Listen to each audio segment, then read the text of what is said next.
Assalamualaikum warahmatullahi wabarakatuh. Gonjang ganjing pasangan calon presiden dan wakil presiden yang mau menjadi kontestasi pada pemilihan umum tahun 2024 mendatang sudah nampak ada 3 pasangan calon yang bakal bertarung nantinya.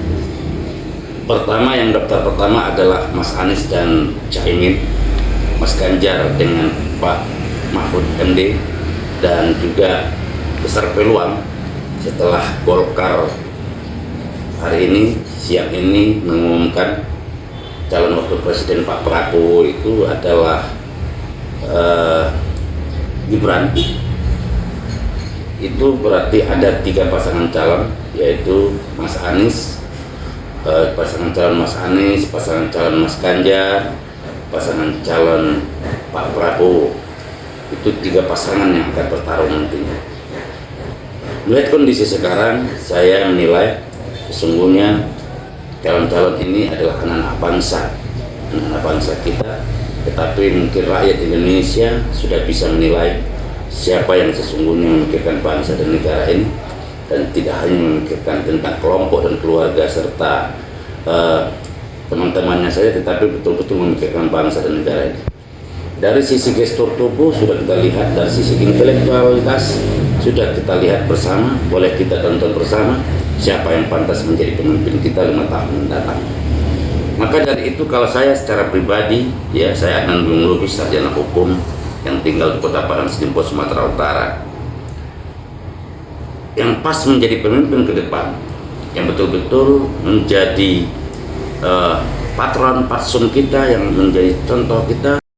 Yang menjadi patsum kita itu, ya, artinya kalau saya secara pribadi, yaitu Mas Anies dan Caimin, karena inilah pasangan calon presiden dan wakil presiden yang ideal, yang sangat bisa membawa perubahan di negeri ini, karena latar belakang mereka, jejak rekam mereka sudah kita ketahui bersama.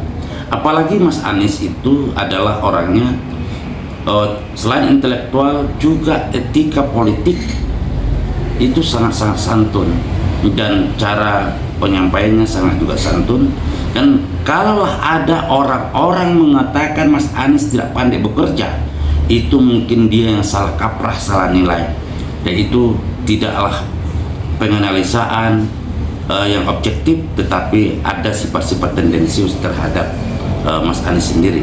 Saya rasa selama Mas Anies menjadi gubernur di DKI Jakarta, kita sudah tahu bersama. Walaupun saya orang daerah, saya melihat dan juga pernah berkunjung ke Jakarta, jauh berkembangnya Jakarta itu di masa beliau menjadi gubernur. Selain itu, perlu saya sampaikan, di pemilu 2024 ini mohonlah jauhkan fitnah, jauhkan berita hoax, jauhkan hal-hal negatif yang dapat memecah belah bangsa kita, yang dapat memecah belah dari rakyat Indonesia. Namun bagaimana kita berbeda pendapat, berbeda pilihan itu menjadi sebuah dinamika perpolitikan kita dalam rangka mewujudkan cita-cita bangsa kita, melahirkan demokrasi yang sangat baik, melahirkan demokrasi yang sangat sejuk, melahirkan demokrasi yang menghasilkan daripada pemimpin-pemimpin yang cinta akan tanah air dan republik ini. Bukan hanya cinta terhadap kepentingan sesaat supaya dia berkuasa, jangan seperti itu, tetapi harus kita pikirkan matang-matang.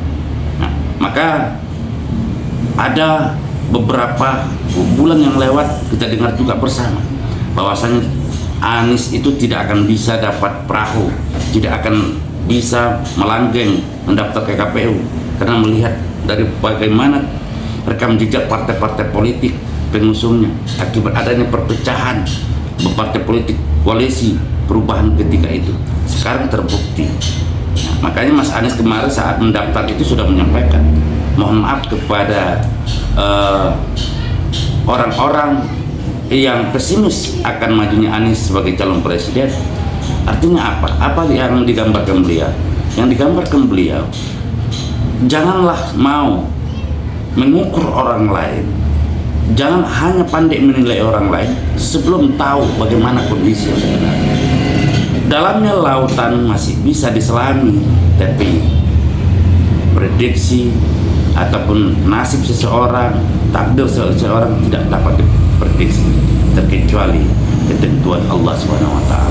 Maka oleh karena itu, mari kita sama-sama mendukung Mas Anies dan Cak Imin.